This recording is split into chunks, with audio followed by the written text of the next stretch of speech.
नमस्कार, India voice में आप सभी का स्वागत है। मैं हूं आपके साथ दीप चौधरी। वक्त हो गया है राजस्थान की खबरों का। सबसे पहले आपको बता दें, सीएम भजनलाल शर्मा ने राज्य स्तरीय मसाला क्रेता विक्रेता कार्यशाला का उद्घाटन किया है। बता दें कि यह समारोह बिडल ऑडिटोरियम जयपुर में आयोजित हुआ।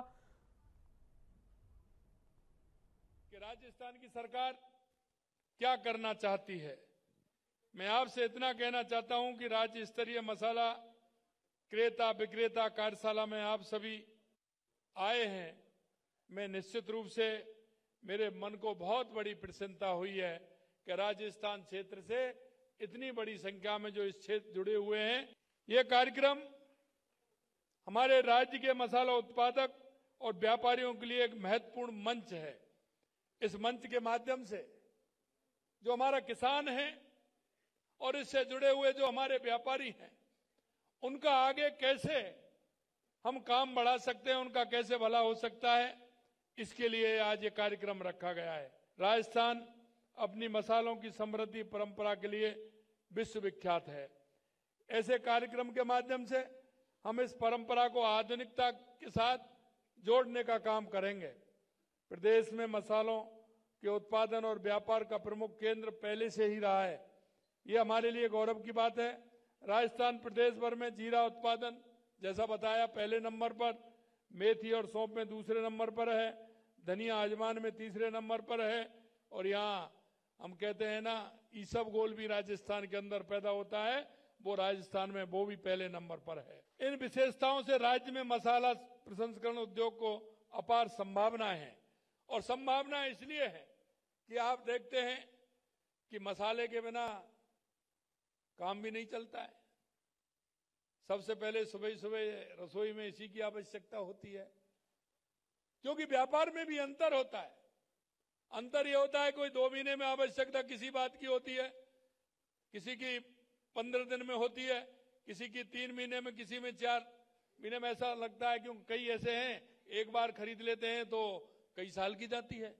लेकिन ये तो ऐसा उत्पादन है कि आप सुबह जगते जगते भी इसकी आवश्यकता पड़ेगी, और सोने जाएंगे जब भी आवश्यकता पड़ेगी कि कम से कम दूध में हल्दी डाल करके पी लीजिए, ये रात को भी आवश्यकता पड़ेगी।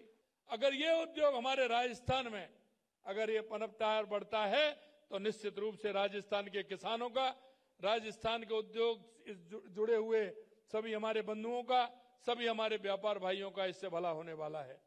मैं आपसे इतना कहना चाहता हूं मेरे भाइयों, माननीय प्रधानमंत्री नरेंद्र मोदी जी के नेतृत्व में केंद्र सरकार द्वारा कॉमन इंक्यूबेशन सेंटर बनाए जा रहे हैं। हमारे प्रदेश में इस योजना के तहत 8 इंक्यूबेशन सेंटर स्थापित किए जा रहे हैं। इन इंक्यूबेशन सेंटर के स्थापना का लक्ष्य किसानों एवं छोटे व्यापारियों की मदद करना है, जो स्वयं इस प्रसंस्करण की इकाई स्थापित करने में असमर्थ हैं। तो सरकार निश्चित रूप से उनका सहयोग करेगी। इनके माध्यम से कृषि की जांच, छटाई, ग्रेडिंग, गोदाम, कोल्ड स्टोरेज, ओडीओपी उपज के लिए प्रसंस्करण सुविधा मिल सकेगी, जिससे वे अपने प्रसंस्कृत उत्पादनों को उचित मूल्य पर बाजार में बेच सकें। अब आपको बता दें, राज्यपाल हरिभाऊ बागड़े ने नई दिल्ली में प्रधानमंत्री नरेंद्र मोदी से मुलाकात की। उन्होंने प्रधानमंत्री मोदी के साथ राज्य और राष्ट्र से जुड़े विभिन्न विषयों पर संवाद भी किया। इस दौरान राज्यपाल ने मोदी को राजस्थान में अपने कार्यकाल के 1 वर्ष के आलोक में प्रकाशित पुस्तक अभ्युदय की ओर की प्रति भी भेंट की। मोदी ने अभ्युदय की ओर पुस्तक का अवलोकन किया तथा उसकी सराहना की। मोदी ने बागड़े के 1 वर्ष के कार्यकाल को महत्वपूर्ण बताते हुए उनके द्वारा डेयरी, सहकारिता और प्राकृतिक खेती के लिए किए जा रहे कार्यों की सराहना की। वहीं राज्यपाल बागड़े ने प्रधानमंत्री को प्रदेश में उच्च शिक्षा में गुणवत्ता सुधार के लिए किए जा रहे कार्यों तथा आदिवासी कल्याण के लिए किए जा रहे कार्यों के बारे में बताया। राज्यपाल ने राज्य के सभी 41 जिलों में केंद्र एवं राज्य सरकार के विकास कार्यक्रमों, कल्याणकारी योजनाओं आदि के प्रभावी क्रियान्वयन के लिए भी समीक्षा बैठकों, सीमावर्ती क्षेत्रों के दौरों, डेयरी, सहकारिता एवं प्राकृतिक खेती के लिए प्रारंभ हुए कार्यों के बारे में जानकारी दी।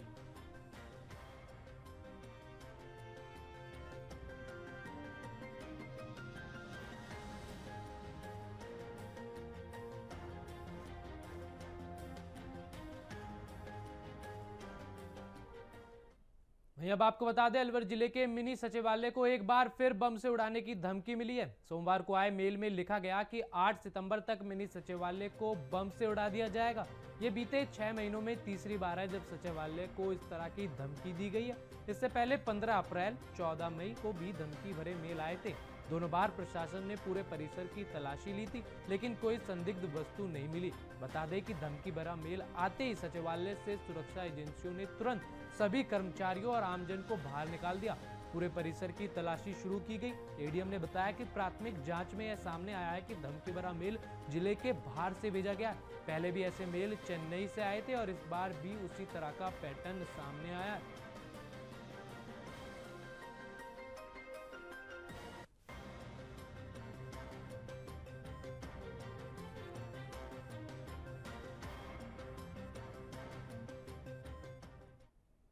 चलिए अब रुक करेंगे अगली खबर का। नेशनल हाईवे 158 पर देर रात एक अनियंत्रित ट्रक प्रेमनगर कॉलोनी के एक मकान में घुस गया। हादसे में मकान का भारी हिस्सा पूरी तरह ध्वस्त हो गया और एक स्कूटी मलबे में दब गई। हालांकि बड़ा हादसा टल गया, लेकिन इससे कस्बे वासियों में गुस्सा फूट पड़ा। कस्बे के लोगों ने हाईवे के 700 मीटर के अधूरे निर्माण को लेकर कई बार प्रशासन को शिकायत की है, लेकिन समस्या जस की तस बनी हुई है। इसी वजह से आज उन्होंने नेशनल हाईवे 158 को जाम कर प्रदर्शन किया। बयावर भीलवाड़ा मार्ग पर लगातार होने वाले हादसे सुरक्षा की गंभीर चुनौती बन गए। स्थानीय लोगों की मांग है कि अधूरे निर्माण कार्य को जल्द पूरा किया जाए ताकि सड़क दुर्घटनाओं को रोका जा सके। प्रशासन की ओर से अभी तक कोई ठोस कदम नहीं लिया गया है।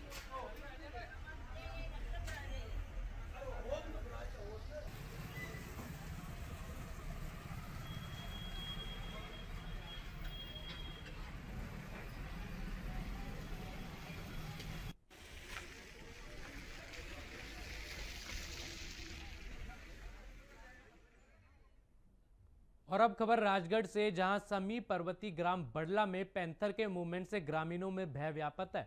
वहीं ग्रामीणों ने बताया कि सोमवार की देर रात पैंथर ने एक कुत्ते को अपना शिकार बनाया, लेकिन उसे घायल कर छोड़ गया।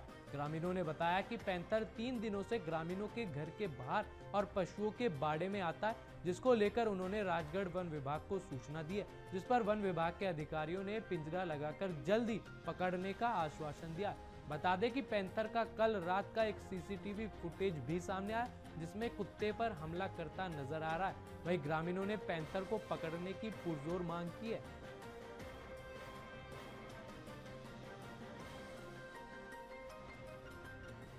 तो आपको बता दें, राजगढ़ का ये मामला, जहां पर एक पैंथर के आने से ग्रामीणों में हड़कंप मच गया। बता दें, पैंथर के मूवमेंट से ग्रामीणों में डर का माहौल है। वहीं एक पैंथर का सीसीटीवी फुटेज भी अब वायरल हो रहा है, जिसमें आप देख सकते हैं पैंथर कुत्ते को पकड़कर खा रहा है। वहीं उसने कुत्ते को आधा जख्मी करके छोड़ दिया।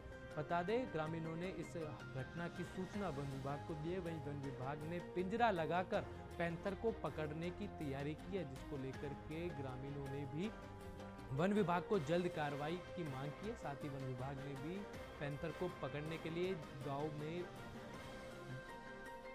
साथ ही आपको बता दें, वन विभाग ने पैंथर को पकड़ने के लिए गांव में जाल बिछाया हुआ है और जल्द ही कार्रवाई का वन विभाग ने यहां आश्वासन दिया।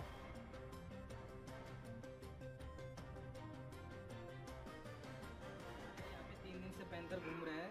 कल रात को 11:52 पे तो पैंथर ने उन्होंने इस कुत्ते को पकड़ लिया और इसको बाइट भी किया है, ठीक है। इसके बाद वो इसको छोड़ के चला गया। तो ये घटना यहाँ पे लगभग दूसरी बार हो चुकी है। इससे पहले भी 23 अप्रैल को आया था ये, ठीक है। उसके बाद ये कल आया है। तो मैंने यहाँ पे अपने नज़दीकी चौकी, जो वन विभाग की चौकी है राजगढ़, वहाँ पे सूचना दी है। तो मैंने राहुल फौजदार को कॉल किया था। उन्होंने बोला कि हम यहाँ पे पिंजरा लगा दिया जाएगा उसको पकड़ने के लिए। उन्होंने पिंजरा लगाने का आश्वासन दिया है। और अब खबर डीग से, जहां मात्र 7 दिनों में फिर से चोरी की वारदात को अंजाम दिया गया है। आपको बता दें, डीग में फिर से चोरी की घटना हुई है। 7 दिन पहले भी चोरी हुई थी, जिसको लेकर के पुलिस का कहना था कि दुकानदार अपने दुकानों में सीसीटीवी कैमरे लगवाएं, लेकिन आज कैमरे भी थे, उसके बावजूद चोर कमरों को तोड़कर डीवीआर चोरी कर ले गए। इस घटना के बाद पुलिस पर सवाल उठ रहे हैं। वहीं चोरों के हौसले बुलंद है। तो आपको बता दें, डीग में हुई इस चोरी की घटना को लेकर के पुलिस पर सवाल उठ रहे हैं। वहीं ये भी बताया जा रहा है कि चोरों के डीग में हौसले बुलंद है। घटना को लेकर के पुलिस की कार्यप्रणाली पर सवाल खड़े हो गए। बता दें, डीग में चोरों ने कमरों को तोड़कर डीवीआर चोरी करके ले गए। इसके बाद से ही पुलिस की कार्यप्रणाली पर यहाँ पर सवाल उठ रहे हैं।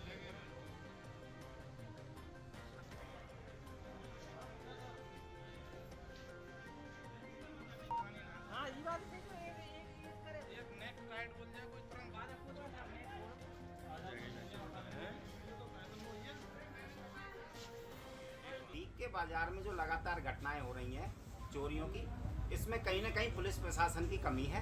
हाँ, पुलिस प्रशासन इसमें सचेत नहीं है और ये उसको सचेत होना पड़ेगा। हाँ, लोग क्या है, इसकी जिम्मेदारी तुम्हारे जनप्रतिनिधियों पर लगाते हैं या कभी कुछ कहते हैं कभी से, ऐसा कुछ भी नहीं है। सुरक्षा की जिम्मेदारी, आम नागरिक की सुरक्षा की जिम्मेदारी, बाजार की सुरक्षा की जिम्मेदारी पुलिस प्रशासन की है और उनकी कहीं ना कहीं इसमें चूक हुई है। तो यहाँ फिलहाल रुकेंगे, एक छोटे से ब्रेक के लिए खबरें जारी हैं। नागौर जिले में कलेक्ट्रेट पर साक्षरता जागरूकता रैली निकालकर बच्चों में साक्षरता के प्रचार के लिए रत्न बहन बालिका स्कूल के बच्चों ने रैली निकाली। इस दौरान उन्होंने हाथ में साक्षरता जागरूकता का बैनर लेकर जागरूक किया। जिला साक्षरता अधिकारी अर्जुन राम लोमरोड के नेतृत्व में बच्चों ने ये रैली निकाली। बता दें, केंद्र सरकार के निर्देश पर राष्ट्रीय शिक्षा नीति के तहत प्रदेश को 100% साक्षर बनाने के लिए उल्लास नव भारत साक्षरता कार्यक्रम चलाया जा रहा है। तो आपको बता दें, नागौर में साक्षरता के प्रचार के लिए रैली निकाली गई। बच्चों ने साक्षरता के प्रचार के लिए रैली निकाली। वहीं नव भारत साक्षरता कार्यक्रम के तहत इस पूरे कार्यक्रम का यहाँ पर आयोजन किया गया।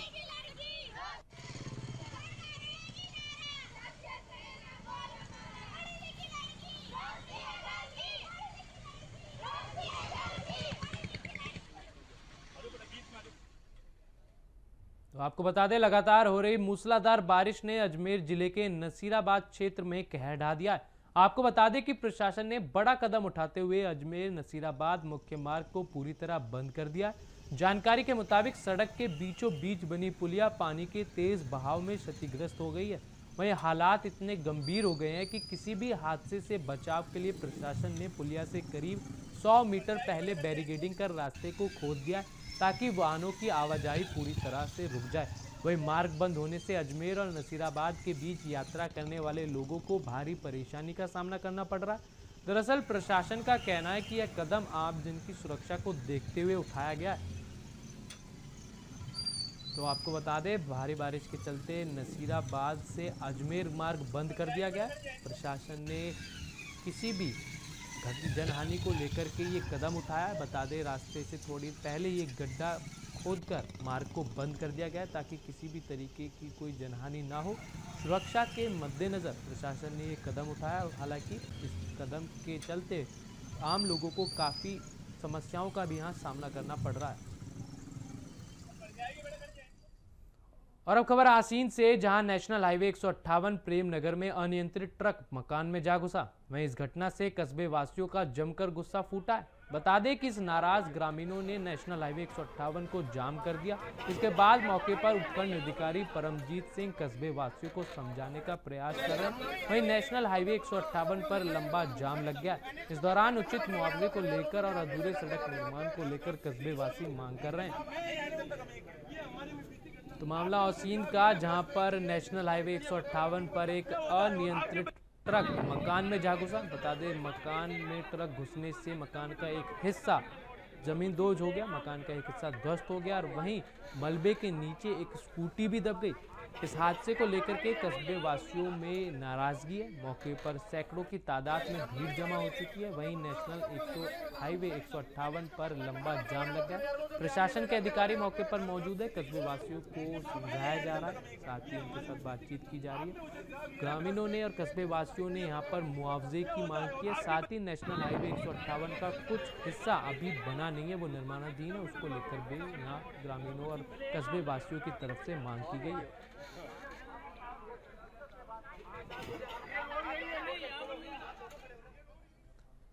बढ़ते हैं आगे। बीकानेर के उदयराम सर के जैन दादा बाड़ी में दादा गुरुदेव की 31वां मंत्र जाप और भक्ति कार्यक्रम का आयोजन हुआ। यह आयोजन श्री चिंतामणि जैन मंदिर पन्यास की देखरेख में हुआ, जिसमें तमाम लोगों ने हिस्सा लिया।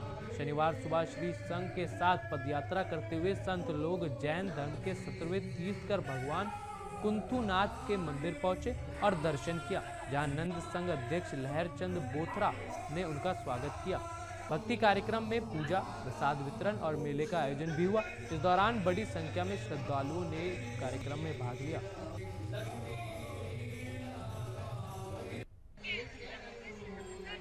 तो आपको बता दें, बीकानेर में भक्ति कार्यक्रम का आयोजन हुआ। कार्यक्रम में मेले का भी आयोजन हुआ, जिसमें बड़ी संख्या में श्रद्धालु पहुंचे।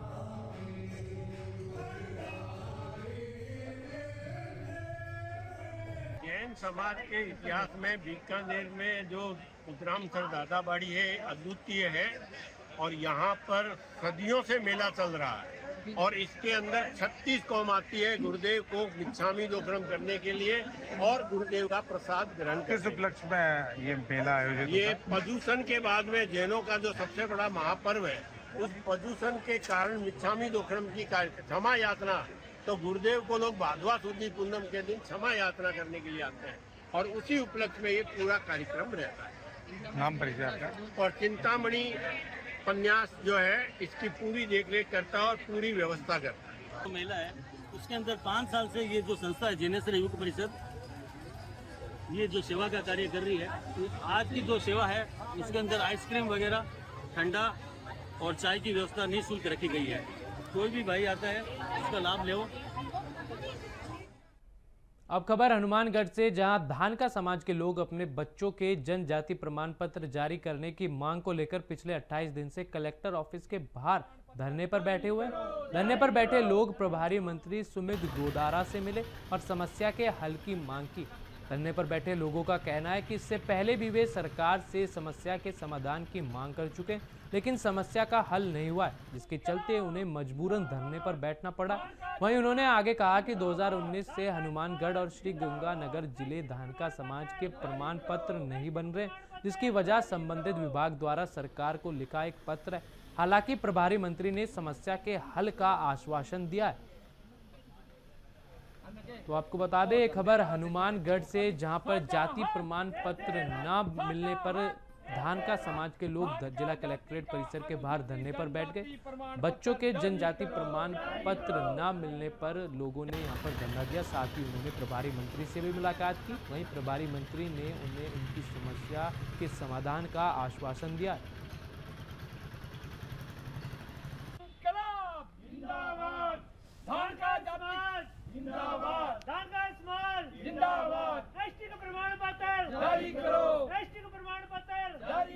मोदी जी 6 महीने पहले मिले थे और अभी भी आपके सामने मुखबिर हुए हैं और आपसे हाथ जोड़ के निवेदन है कि हमारे धानका जाति का प्रमाण पत्र जारी किया जाए, जबकि बेटे का बाप का बना हुआ है, बेटे का बना हुआ है, परंतु पोते का नहीं बनता जाति प्रमाण पत्र। धानका जाति हमारे गंगानगर हनुमानगढ़ जिले में पाई जाती है। तो फिलहाल इस बुलेटिन में बस इतना ही। देश और दुनिया की तमाम खबरें जानने के लिए देखते रहे इंडिया वॉइस। नमस्कार।